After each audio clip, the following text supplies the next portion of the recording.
GDLS Canada, an industry leader dedicated to supporting our customers and the community. Uwa Dewatni Datsu Yujats, that's my Kahnawake name. I was given the name Louis Delisle, which more or less was what I used in all my lacrosse career. I was born in Caughnawaga, 1951, March 27th. Right now I'm 70 years old.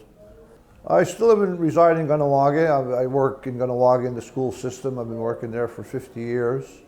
And, you know, as we say, it's a place where you're born, you live, and you'll remain there for all your years. Well, I always like this story. The first time I was brought to a game, I have a very good memory. My uncle, who lived 2 houses away from the local box rink, said, let's go to this whatever. I was 4. He put me on his shoulders. So we start walking towards this outdoor box. And at the time, we say, there were horses running loose in Caughnawaga. So as kids, you'd be along the river, you'd see these horses coming, cloud of dust and whatever. So he's bringing me towards this field, and I see dust, I hear yelling and whatever. So it was the box with people around it, and I could hear the footsteps of the men running. So I thought it was horses. So we got there close, and I see these men running with sticks and the ball, and I was fascinated. You know, even as a 4-year-old, I says, boy, I just couldn't get over the running and the speed and the yelling going on, you know, past the ball, Dasadi and things like in Kahnawake. So right from then, I had to have a stick. So I got a stick, and then every year, right up till 5, 6, 7, 8, when's the next game? When are they coming? There was no leagues, but Aguasasna would come down to play. At the time, they were called St. Regis. Cornwall Island would come to play. Sometimes we'd get teams from Onondaga that would come, Gunnersadaga. So it really piqued my interest to see these games happening. My son is Tayayage, he goes by Landon Delisle. My mate right now is Gahandokta, she goes by the name Connie Lahash. I have 2 stepsons, Yohahio and Tanawota, sons of Connie. And I have 2 grandchildren, Jonuyate and Sayatnayane, the 2 children of my son Tayayage, Landon Delisle. Well, my son played up until his early 20s, but he went off to the U.S. to do cable work, high fiber optic work, and so basically he only played up until his junior years. As a teenager, I was really interested in sports, and I had thought, well, let me stay in education, be a gym teacher because of my love for sports. But then being practical, I said, geez, there's only one job in Caughnawaga for a phys ed teacher, and the guy was like 21, 22. So I said, let me go into general education. So I started, I guess, what they call CJEP, went to McGill in 72 and graduated 75, and really worked in the school system since 75. Although I did start in 72 as a sub who did like monthly contracts when people got sick, and generally when my studies ended in April, I could work in April, May, and June as a sub. So I say I've been 50 years in the education business in Caughnawaga. Pretty well. There were a number of others previous to me. A good friend who passed away recently, Mr. Edward Cross, graduated out of Carleton University. So he, I'm not sure if he was the first, but generally there weren't that many. So in my day, I might have been like in the first 10 to graduate from a university with a degree. Well, at the time, you went to local CJEPs, and then at the time, the only education program was based out of McGill. So you had to make your application and wait to be accepted. So fortunately, I was accepted and went into a 3-year program, and as I said, graduated in 1975. Well, at the time, there were only elementary schools in Caughnawaga. Actually, there was 2 schools. One had grade 1, 2, 3, and one had 4, 5, 6. So because my specialty was later childhood, I ended up in grade 6 elementary in 1975. So I worked there for 10 years at various levels, 4, 5, 6, and then took an immersion course in 1985 to relearn my language, and then became involved with Garianuha School, which was a Kahnawake immersion school, for another 9 years. So that basically, that's my education teaching career. Then I became involved with administration from 96 up until 2010.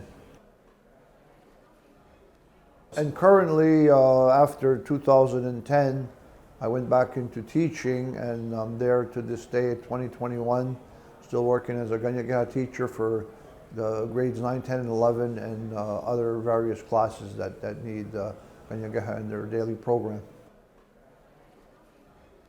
Well, as kids, like as I said, when I saw my first game, so naturally I got a stick, and there wasn't much organized. So what happened would be, during the game, between periods, all the boys would go on the field, the box, and run around with one ball, chasing it and trying to play keep away.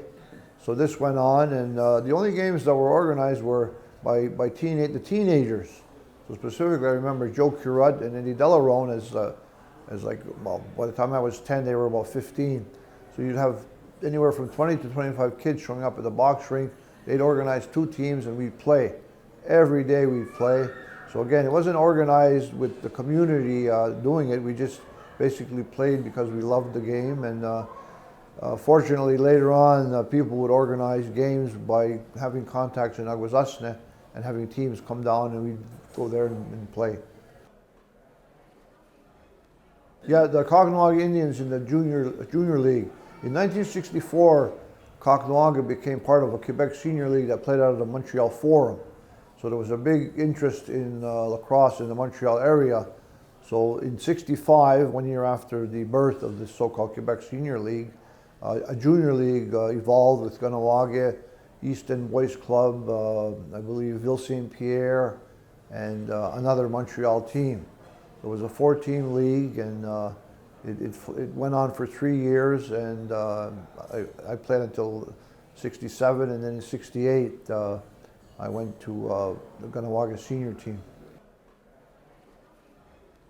Yes, in '69 we played our first President's Cup against the winner of, I believe it was Nanaimo Luckies and an Ontario team. Nanaimo won, and as Quebec champions, we were able to challenge at that time. It wasn't a tournament. So actually Nanaimo came to play us in a 7-game series. So we lost, unfortunately, in 7 games to Nanaimo. Those games were played at a brand new arena in Chateauguay, which is the next community over. It was called, at the time, Maple Arena, because it was on Maple Avenue, but we christened the arena in September of 1969, and we had it packed. There was 2,000 to 3,000 people in the arena, and the games were really well played. And as I said, unfortunately, went down to a 7th game, and we lost the 7th game. Yeah, we had a junior team. I was playing with the seniors as an 18-year-old, and the coach at the time was coach manager. His name was Lorne Curut. He approached me because he says, these guys won't listen to me. He says, you know them? And I said, I'm younger than some of them. He says, well, he says, I think with your knowledge of lacrosse, you play senior, they're going to listen to you. So I took them over, and we actually won the Quebec crown, if you want to put it that way, and we were a first place team. We won in the playoffs, and so we were Quebec champions. But at the time, we had no place to go. There was no, I mean, there may have been a Founders Cup, but there was no Junior B place to go into, say, Canadian Championships at that time.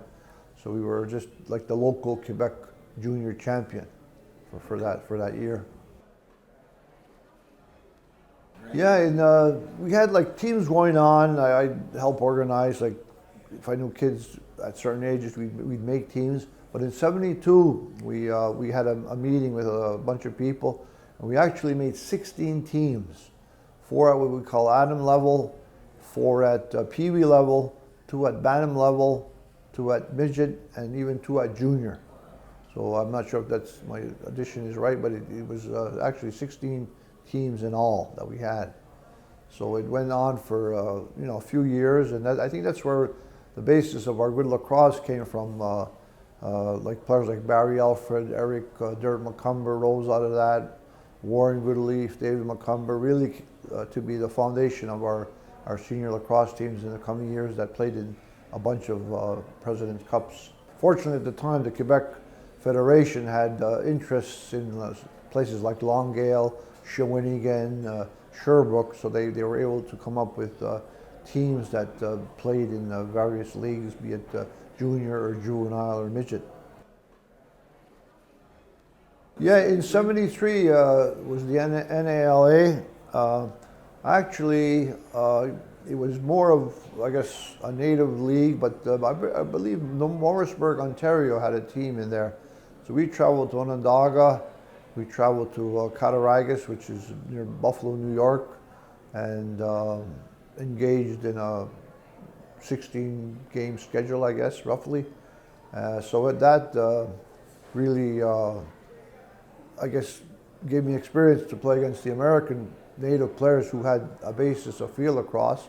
I remember, like you had mentioned previously, Jeff Gill, who was quite a good player in those days, and he was, I guess you would say, the star of the Cattaraugus team. I think they went by the name of Newtown, but nevertheless, he was a great player. Yeah, in 1976, there was again another surge to develop a league.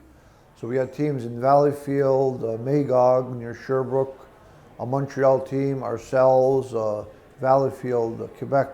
So we made this 5-team league, really went well. We won that first year, and we represented Quebec in the President's Cup in Winnipeg. Came close to winning, but unfortunately the Vernon Lodge Tigers were victorious in that tournament. That's the one in Winnipeg, Manitoba, where we lost in the semifinal after holding an 8-6 lead against Alberta. They scored 3 goals in the last 3 minutes and 9-8, so we were knocked out of the championship game. And in the previous game, we had lost to the eventual champions by 2 goals, and we were getting stronger because we were sort of a mix of Kahnawake players, and we had picked up Travis Cook, Mike Benedict, and Ernie Mitchell had played with us all year. So it took a while to get cohesive, and we were really feeling quite strong and confident. But I just, to this day, remember those 3 goals going in the last 3 minutes and losing the game 9-8 and losing a chance to be in that final game. So it still eats away at me today. Yes, there was well, they had these dinners, and I guess to usher in the decade of 1980, I believe it was late '79 or early 1980, there was a fairly large gathering, and it was kind of out of the blue, where there was these awards, and I got called up to the center stage and was presented with the Lacrosse Volunteer of the Decade. Wow. Having created minor associations in Caughnawaga, coached many teams, played on many teams, managed many teams. So, my summers, and that's why I think I became a teacher. I knew I'd have June, July, and August to dedicate to lacrosse, and just about every day was something to do with lacrosse, whether it was picking up trainer supplies, going to the factory to get sticks, or some sort of job related to running the 4 teams, the senior, junior, juvenile, and midget, plus the minor system. So it was quite busy in those days. It was generally, at that time, I dealt with Matthew Itchen in Kanesatake. Previously, we got our sticks from the Chisholm factory in Cornwall with the Aguasasta tradesmen making them. But once that burned down, we were restricted to getting private sticks made privately in Aguasasta or going to the factory in Aguasasta, in Kanesatake. And it was much easier to go to the factory in Kanesatake because you had your choice of 3, 4, 5 dozen sticks in front of you, and we'd pick out the best for ourselves. We'd often go down with 6, 7, or 8 players and pick out 2 each, and then to our specification, the feel, and looking at it. So it was a personal choice. You couldn't just buy like a dozen hockey sticks. You had to pick up the stick, and you had to see that it fit your hand. You liked the look of it, the feel of it, and then that was the stick that you chose. The last stick I used as a senior player in '87, '88. Played in my last President's Cup in Sarnia, Ontario. I used it playing old timers throughout the '90s, and to this day, I still use it as I'm a assistant field lacrosse coach at the Caughnawaga Survival School. So I still use this stick today. Yes, in 1978, I coached the juvenile team to a Canadian Championship tournament. We finished second. We went through, there was teams from Ontario, Alberta.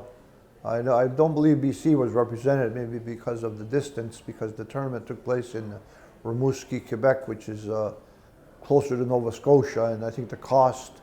Well, but there were Ontario teams, there were Alberta teams, teams from Quebec, Cornwall, well, Ontario, and we ended up in the final game, and again lost by 2 goals. Unfortunately, it was quite a schedule too, because one day we played 3 games, and our boys were beat up in that final game. It was 8,000 people in the arena. It was Rimouski, that's the capacity, and I remember us scoring a goal in the first 10 seconds off the face-off, and going down and having a 1-0 lead, but the guys were just like dragging their legs. They were beat up and hurt. Had players like Barry Alford on that team, Eric McCumber, Mark Jackson, Nets, David McCumber, Warren Goodleaf. So we really did a good job, and unfortunately we have the silver medal, which I have on my with my mementos on the table. Yeah, in 1970, I was nominated because I played for a junior hockey team in Chateauguay, which was coached by Jacques Demers, who eventually went on to coach Montreal Canadiens. So we won, it was called the Richelieu Valley Junior Hockey League. We finished first, we won the championship of the league. Unfortunately, again, in the provincials, we lost because of going to far locations and some players being not able to go because of jobs, so we were we were eliminated in that series. And then also lacrosse in that year, we had a junior team which played in the I guess a Quebec Ontario kind of league. There was no senior team in Kahnawake in 1970, so I played for the junior team, and based on that, I was nominated for the province of Quebec. Was given the Thorpe-Longboat medal, and a national award is given. So, unfortunately I didn't receive that, but that's beside the point. I was just so proud to accept this award, and I cherish it today. I have it in the possession. My son is keeping it for me. I fortunately didn't bring it today, but I have it in safekeeping. Yes, I was really proud of my 2 cousins, George P.G. Norton and Barry Delisle, who were inducted in the first, induction of Native players in 1998. And then I said, well, maybe my time will come. So sure enough, I was nominated by, 5 or 6 people in 2014, and received word in June of that year that I was inducted, going to be inducted, and a ceremony would be held in Niagara Falls on November 1st of that year. So it was really quite an honor. I was able to secure a bus and bring about 30 people from Kahnawake down. So we really enjoyed it. I met guys I played against previously from the Green Gales. They were there. I took a picture with some of them, and it was really a great event to meet all the people again from lacrosse. Yeah, well, it comes to mind, really within my own team, they're in the Hall of Fame. They both played professional for the Montreal Canadiens in 1967, Barry Delisle and George P.G. Norton. So they unfortunately, had they been here, I'm sure one of them would be interviewed today. But they passed away recently, and they were sort of the people I looked up to and who I patterned myself after. So they were great players. native players, I can't forget Gaylord Paulus. Played against them a few times in the Thorpe-Longboat tournaments. Had great respect for his father, Ross. He had a bunch of brothers who also played, Gary, there was Harry and Greg, I believe that's three of them. And often in these tournaments, they were all on the same team, so it was quite a job to try to stop them. And also having witnessed Gaylord play for the Oshawa Green Gaels under Jim Bishop. So we had played on Ontario Junior A League as an interlocking schedule. Easily defeated St. Catharines, Mississauga, Kitchener, and one other team. But when we came up against Oshawa, they kicked our butts 29-4. You know, so really, there was no 30-second rule, and they held the ball for like 2 minutes at a time. And I don't know if he's a graduate of that team, but John Davis, he came down to play in the Quebec League for Magog. He was quite a player. Not big, not overly physical, but so smart and strong and knowledgeable of the game. I believe in one season in '77, playing 20 games, 140 points, he had 7 points a game. So he led Magog to quite a season. We played them in the final, I believe. The first year we won. I think the second year they eliminated us, and all because of John Davis and how he was like the general of the team and really directed them to how to play. He was really like a playing coach. So he managed to figure out our weaknesses, and he got his players to, I guess you could say, get under our skin. Took too many penalties, and we were eliminated by his team. So that was a great player. I played against John Davis. Yes, definitely. Like I've been part of a few games where, at one point, I had a friend who was also inducted into the Hall of Fame, Jimmy Flo McCumber, not being well, kind of going low. The game was held, and he was at the game, spirits picked up, seemed to make a rally, got, better to an extent, and lived, another couple of years. Also had the experience of doing a medicine game at Kahnawake Survival School. Two boys who were 14, 15 were involved in a car accident. Really, it was life-threatening, and they were, severe injuries that it was thought they would never maybe play lacrosse and hockey again. And we did a medicine game, and sure enough, a year later, the boy was back playing AAA hockey, playing lacrosse, and really excelled. Eventually played on the Eastern Door native team in the Canadian hockey tournament. So that was quite an eye-opener to see, like, kind of the power of how the medicine game can work within our own community. There's one story. Could I relate it? Yeah. I just wanted to bring up the fact that in 1973, when I was in the NALA, we made a trip to Cattaraugus, which is near Buffalo, where the Senecas are. Now, apparently in the 1680s, a group, the French army with 1,500 soldiers was marching into Seneca territory, supposedly on a peace mission. And they were led by, as we were called at the time, the Caughnawagas. So the Caughnawagas were bringing them down, but they weren't aware that they were really going down there to destroy the Seneca villages. This was related to the fur trade and eliminating the Iroquois people so that the Hurons and others could bring their furs to the French.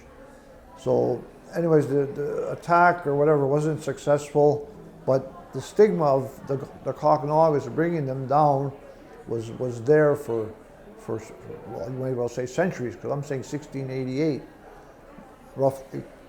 1973, we go to Cattaraugus. I have no idea what's going on.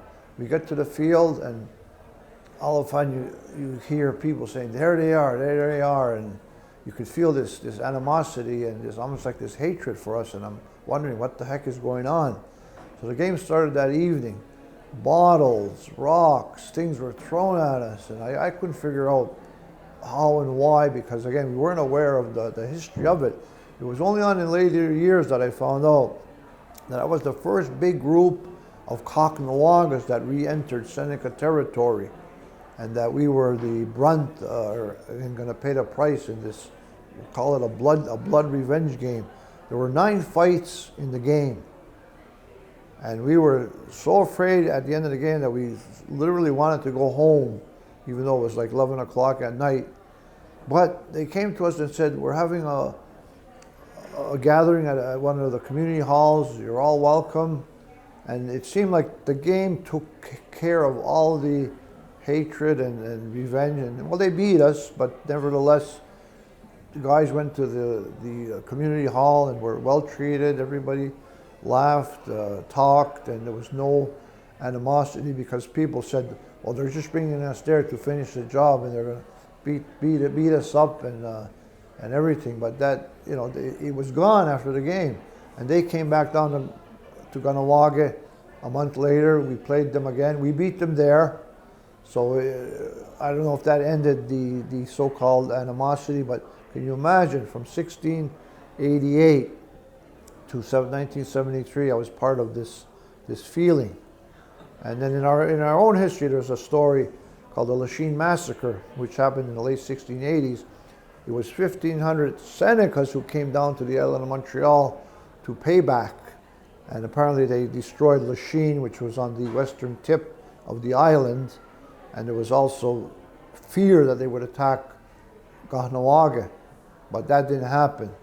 But nevertheless, a fort was built a few years later, and to this day, nobody understands why, because it says for the protection of the Christian Iroquois.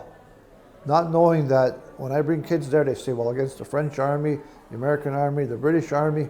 No, it was against the possibility of the Senecas returning to exact their revenge on the Caughnawagas, who unknowingly led the French army into Seneca territory, and their aim was to destroy the Seneca people. Not really. Like, as I say, the stick was a connection to my traditions as a child growing up. And again, I wear this orange shirt in respect to the children who are missing, and also, I guess, in respect to the survivors of residential schools and myself, what they call an RC, Indian Day School survivor. So we had no culture, language, anything in our curriculum at these schools. But the lacrosse stick was a connection to who I was, and always seemed to be bound by it. In the winter, you keep it in your room, in your closet, so you literally always saw your stick every day, and it was a connection to your past and who you were.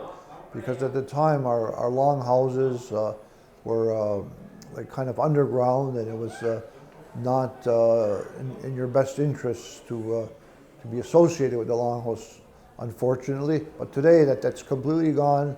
Our longhouses, our traditional people are well respected, holding the ceremonies just as we are here now. The Harvest Festival is going on in Kahnawake, and we have like pet days at school to allow people to attend these festivals.